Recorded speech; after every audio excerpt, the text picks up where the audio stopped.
اس channel کو دیکھنے والوں کی خدمت میں عارف کسانہ کی جانب سے سلام پہنچے۔ آج کے ولاگ میں ہم دو موضوعات پہ بات کریں گے اور دونوں کا تعلق ڈرائیونگ سے ہے،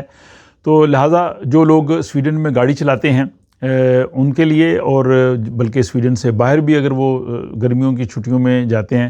تو وہ بھی اس ولاگ کو جو ہے وہ دلچسپی سے دیکھ سکتے ہیں، کیونکہ پہلا موضوع یہ ہے کہ سویڈن میں معمولی ٹریفک کی غلطیوں کی وجہ سے آپ کا لائسنس جو ہے وہ پولیس لے سکتی ہے، اس پہ بات کریں گے۔ اور دوسرا یہ ہے کہ اگر آپ نے گاڑی کسی اور یورپی ملک میں چلائی ہے اور وہاں سے واپس آ گئے ہیں تو آپ کو جرمانہ جو ہے وہ 2-3 سال بعد بھی جو ہے وہ آ سکتا ہے، اس پہ ہم تفصیل سے بات کریں گے۔ تو لہٰذا اس پوری ویڈیو کو دیکھنے سے آپ کو جو ڈرائیونگ کے حوالے سے، سویڈن میں ڈرائیونگ لائسنس کے حوالے سے اور یورپی ملکوں میں ڈرائیونگ کے حوالے سے جو ہے وہ بہت ہی اہم معلومات مل سکیں گی۔ تو سب سے پہلے ہم بات کرتے ہیں سویڈن میں بار بار اگر معمولی غلطیاں اگر آپ ٹریفک کی کرتے ہیں تو وہ بھی پولیس جو ہے وہ اس کو کاؤنٹ کرتی ہے، اور بعض اوقات ایسے بھی ہو سکتا ہے کہ اچانک کسی کو گھر میں ٹرانسپورٹ سٹیرلسن کی طرف سے ایک لیٹر آئے کہ آپ کا ڈرائیونگ لائسنس منسوخ ہو گیا ہے، اور جسے خط ملے گا ظاہر وہ حیران ہوگا کہ میں نے تو کوئی بڑا حادثہ نہیں کیا، کوئی جرم نہیں کیا، نہ میں نے کوئی خطرناک قسم کی ڈرائیونگ کی ہے، پھر میرا لائسنس کیوں منسوخ ہوا ہے۔ تو اس کی وضاحت یہ ہے کہ سویڈن میں جو نظام ہے یہاں پہ لائسنس کے لیے جو جرمانے وغیرہ ہوتے ہیں وہ دوسرے بہت سے ملکوں سے مختلف ہے۔ کئی یورپی ملکوں میں پوائنٹ سسٹم ہوتا ہے کہ اگر آپ کوئی غلطی کرتے ہیں، مثلا اگر تیز رفتاری پہ کرتے ہیں تو آپ کو کچھ پوائنٹ مل جائیں گے، اگر آپ نے سیٹ بیلٹ نہیں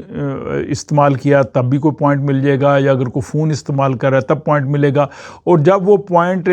ایک خاص حد تک پہنچتے ہیں تو پھر لائسنس جو ہے وہ معطل ہوتا ہے یا منسوخ ہوتا ہے۔ لیکن سویڈن میں پوائنٹ سسٹم نہیں ہے۔ سویڈن میں ہر جو کیس ہے اس کا الگ جائزہ لیا جاتا ہے، تو اس لیے یہاں پہ یہ نہیں ہے کہ 5 یا 10 خلاف ورزیوں کے بعد لائسنس منسوخ ہوگا۔ ہو سکتا ہے 2-3 خلاف ورزیاں ایسی ہوں جو سمجھیں پولیس والے کہ یہ بڑی اہم ہیں اور خاص ہیں، اور پھر ٹرانسپورٹ سیریل سے لائسنس کو منسوخ کر سکتی ہے، یا بعض اوقات ہو سکتا ہے کہ اس سے چھوٹی چھوٹی غلطیاں جو ہیں وہ زیادہ بھی ہوں۔ تو بہرحال مجموعی طور پہ وہ فیصلہ کرتے ہیں، اور بعض اوقات صرف 3 مرتبہ بھی اگر آپ خلاف ورزی کریں تو جناب وہ ٹرانسپورٹ سٹیرلسن والے آپ کا لائسنس لے سکتے ہیں۔ مثلا اگر کوئی ڈرائیور 2 سال کے عرصے میں بار بار معمولی خلاف ورزیاں کرتا ہے جو ان کی نظر میں معمولی ہے، مثلا اس کی رفتار تیز ہے، یا اس نے سیٹ بیلٹ نہیں باندھا، یا اس نے چھوٹی موٹی دوسری جو ہے وہ ٹریفک کی غلطیاں کی ہیں، تو جو اتھارٹی ہے وہ یہ ڈیسائیڈ کر سکتی ہے کہ یہ چھوٹی چھوٹی غلطیاں اس نے جو ہے وہ اس کم عرصے میں جو ہے وہ ریپیٹڈلی کی ہیں، تو اس لیے وہ لائسنس کو لے سکتے ہیں۔ پھر یہاں پہ جو اس حوالے سے جو اعداد و شمار آئے ہیں جن سے پتہ چلتا ہے کہ صورتحال کیا ہے، تو وہ کہہ رہے ہیں جی کہ اس میں گزشتہ 5 سالوں میں اس میں کافی زیادہ اضافہ ہوا ہے، یعنی جو لائسنس منسوخ کیے گئے ہیں وہ 1500 سے بڑھ کے جو ہے وہ 2500 تک جو ہے وہ پہنچ چکے ہیں، اور صرف 1 سال جو پچھلا سال ہے اس کے مقابلے میں 30% جو ہے وہ اضافہ ہوا ہے۔ تو یعنی یہ زیادہ اب اسٹرکٹ لے رہے ہیں ان چیزوں کو۔ اس کے بعد یہ ہے کہ اگر ایک غلطی بھی ہوئی ہے تو آپ اس کو جو ہے وہ سیریسلی لیں، یہ فوری طور پہ ہو سکتا ہے ایک غلطی کے بعد آپ کا وہ لائسنس نہیں لیں گے، لیکن آپ کا ریکارڈ آ جائے گا، اور یہاں پہ بعض اوقات انسان کو علم بھی نہیں ہوتا، پولیس اگر اس کو چیک کرتی ہے تو وہ اپنے ریکارڈ میں ہر چیز رکھ لیتی ہے، جو بھی اگر آپ کو انہوں نے چھوڑ بھی دیا ہے نا، تو آپ نے کہا جی مجھے انہوں نے چھوڑ دیا تھا لیکن انہوں نے اس کو نوٹ کر لیا، اور ایک اگلی مرتبہ بھی انہوں نے دیکھا، انہوں نے ہو سکتا ہے آپ کو کچھ نہ کہیں تو وارننگ دے کے چھوڑ دیں، لیکن اگر آپ تیسری غلطی ہو جائے گی تو پھر جو ہے وہ لیٹر جو ہے وہ بھجوا دیتے ہیں۔ تو اس لیے یہاں پہ کافی دیر سے سویڈن میں یہ بحث بھی جاری ہے پوائنٹ سسٹم پہ، کہ جیسے دوسرے یورپی ملکوں میں پوائنٹ سسٹم ہے وہ ہونا چاہیے تاکہ بندے کو پتہ چل جائے کہ میری کتنی غلطیاں ہوئی ہیں، میری پوزیشن کس طرح سے ہے، اور کچھ سیاستدان یہ کہہ رہے ہیں کہ یہ ایسے ہونا چاہیے، لیکن دوسری طرف ٹریفک پولیس کا کہنا ہے کہ نہیں، موجودہ سسٹم ٹھیک ہے، ہر کیس کو وہ الگ طور پہ دیکھتے ہیں، وہ خود ڈیسائیڈ کرتے ہیں کہ بعض اوقات جو تعداد اہم نہیں ہوتی، غلطیاں اہم ہوتی ہیں۔ تو یہ جناب ڈفرینٹ چیزیں ہیں، اس میں دونوں کے فیور میں اور مخالفت میں بھی بات کی جا سکتی ہے. بہرحال میرا مطلب تھا آپ کو صورتحال سے آگاہ کرنا، ڈرانا نہیں بلکہ آپ کو محتاط کرنا تاکہ آپ ایسی غلطیاں نہ کریں اور آپ کا لائسنس محفوظ رہ سکے، کیونکہ بہت سے لوگوں کا لائسنس ان کا کاروبار ہوتا ہے. دوسری بات یہ ہے کہ اگر آپ نے سویڈن سے باہر ڈرائیونگ کی ہے، گرمیوں کی چھٹیوں میں اکثر لوگ جاتے ہیں، جیسے یہاں سے لوگ ڈنمارک، جرمنی، اٹلی اور آسٹریا تک جاتے ہیں، اور اس کے بعد سفر کے بعد واپس آ جاتے ہیں اور سمجھتے ہیں کہ ٹھیک ہے جناب سفر ختم اور اب شاید معاملہ ایسا نہیں ہے. لیکن بعض اوقات ان ملکوں میں اگر آپ نے کوئی ٹریفک کی خلاف ورزی کی ہے تو وہ آپ کا جرمانہ 2-3 سال بعد بھی آ سکتا ہے. اور یعنی اگر کسی نے اس سال جو ہے وہ ٹریفک کی خلاف ورزی کی ہے تو اس کا نوٹس جو ہے اس کو 2028-29 تک بھی آ سکتا ہے. تو یہاں پہ حکام نے اس چیز کے حوالے سے لوگوں کو الرٹ کیا ہے. زیادہ تر جو جرمانے آتے ہیں جو سویڈن سے لوگ جاتے ہیں وہ جرمنی، ڈنمارک، آسٹریا، اٹلی اور ہنگری سے آتے ہیں. اور زیادہ جو لوگ غلطیاں کرتے ہیں وہ ہے تیز رفتاری، پارکنگ قوانین کی خلاف ورزی، روڈ ٹول ٹیکس ادا نہ کرنا، اور بعض اوقات جو ماحولیاتی زون ہوتا ہے جس میں آپ نہیں جا سکتے اس میں چلے جانا، اور محدود ٹریفک والے علاقوں میں گاڑی لے جانا. مثلا اٹلی کے بعض کچھ تاریخی علاقے ایسے موجود ہوتے ہیں جس میں صرف اجازت نامہ گاڑیاں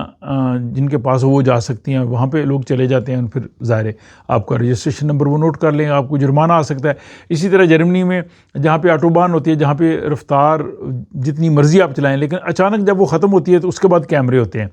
تو اس کا میں نے بھی ایکسپیرینس کیا، تو اس کے لیے وہاں سے جرمانہ آ سکتا ہے. اسی طرح میرے حال فرانس میں تو غالباً وہ ٹریفک کا جو ہوتا ہے کیمرہ اس کی وہ پہلے انڈیکیشن ہی نہیں دیتے، تو ان چیزوں کا بھی خیال رکھنا ہوتا ہے. پھر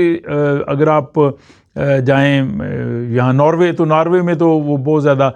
جو ہے وہ کنجیشن چارجز کے جو ہے وہ کیمرے لگے ہوتے ہیں، وہ اس پہ موٹر وے پہ بھی ہیں، اور وہ 24 آور ہیں اور 7 ڈے ویک ہے، تو وہ بھی آپ کو دینا پڑتا ہے. تو اس لیے اگر آپ ان ملکوں میں جائیں تو محتاط رہیں، اور اگر آپ کو کوئی آ جائے وہاں سے اس طرح کا لیٹر یا آپ کو وہاں سے بل آ جائے تو آپ اس کو ڈبل چیک کریں کیا اس پہ رجسٹریشن نمبر آپ کی گاڑی کا ہی لکھا ہے، درست ہے، اس میں وقت اور تاریخ بالکل ٹھیک ہے، کیا آپ واقعی اس وقت اس ملک میں تھے اور آپ اس گاڑی میں تھے، اور کیا جرمانہ بھیجنے والا ادارہ سرکاری ہے، کیونکہ یہ بھی جو ہے وہ اس طرح سے بلف بھی ہو سکتا ہے. تو دوسرا رجسٹریشن نمبر کو ضرور چیک کریں، کیونکہ اس میں جو 0 اور O ہوتا ہے اس میں غلطی لگ سکتی ہے. تو یہ آپ دیکھیں کہ کیا آپ کی گاڑی کا ہی ہے یا نہیں ہے، کیونکہ کئی لوگوں کے ساتھ ایسے ہوا بھی ہے اور کئی ان کے پاس گاڑی نہیں تھی تو کسی دوسرے آدمی کو بھی اس طرح سے چیز آگے ملتی جلتی رجسٹریشن نمبر والی. تو اس کے بعد اگر آپ کو جرمانہ غلط ہوا ہے، آپ جو میں نے چیزیں بتائی ہیں اس کے مطابق نہیں ہے، تو آپ متعلقہ اتھارٹی کو جواب لیٹر لکھیں، ای میل کریں، ان کو کہیں جناب اس میں یہ چیزیں غلط ہے، یہ میرا اعتراض ہے. اور اگر وہ اعتراض مان لیں تو ٹھیک ہے، اگر آپ کا اعتراض درست نہ ہو تو پھر ظاہر ہے آپ کو جرمانہ دینا پڑے گا. اور جرمانہ جو ہے وہ کافی ہوتا ہے، اس کی مختلف رقم ہے. مثلا تیز رفتاری پہ جرمانہ 5,000 کرون تک بھی ہو سکتا ہے، اور پارکنگ کا جرمانہ جو ہے چند سو سے 1,000 تک ہو سکتا ہے. اور جو ماحولیاتی زون ہے جس میں منع ہوتا ہے جانا، اس کا جرمانہ بھی کئی ہزار کرون تک ہو سکتا ہے. اور اسی طرح جو روڈ ٹول ٹیکس ہے اس کا بھی جو ہے اگر آپ نہ ادا کریں تو اضافی فیس کے ساتھ دینا پڑتا ہے. اس لیے بر وقت دے دیں تاکہ اضافی فیس یا تاخیر نہ دینی پڑے. تو یورپ میں اب جو ہے وہ سسٹم جو ہے وہ سارا رجسٹرڈ ہے. اگر کسی جگہ پہ اگر آپ غلطی کریں گے تو دوسرے یورپی ملک سے فوراً جو ہے وہ لیٹر آئے گا اور آپ کو دینا پڑے گا. پہلا ایک سسٹم ہوتا تھا، شاید لوگ بچتے تھے. تو سفر کرنے سے پہلے چند احتیاطیں بہت ضروری ہیں. اس ملک کے ٹریفک کو جو سائن بورڈ وہاں پہ حد رفتار ہے، ماحولیاتی زون ہے، ٹول ٹیکس سسٹم ہے، پارکنگ کے مقامی قوانین ہیں، یا جہاں محدود ٹریفک جا سکتی ہے، ان سب چیزوں کا خیال رکھنا بہت ضروری ہے تاکہ آپ کسی بھی پریشانی اور جرمانے سے بچ جائیں. تو اس ولاگ کا مقصد یہی تھا کہ آپ جو ہے وہ کسی بھی پریشانی یا آنے والے کسی بھی اس قسم کے خطرے سے آپ کو آگاہ کیا جائے تاکہ آپ محفوظ رہیں. اس ولاگ کے حوالے سے اپنی رائے کا اظہار ضرور کیجئے، اور جیسے میں ہمیشہ کی طرح کہتا ہوں اگر آپ کے پاس بھی کچھ انفارمیشن ہو تو وہ بھی آپ شیئر کریں تاکہ باقی لوگ بھی اس سے فائدہ اٹھا سکیں. اپنا خیال رکھیے گا، ملتے ہیں آپ سے اگلے ولاگ میں.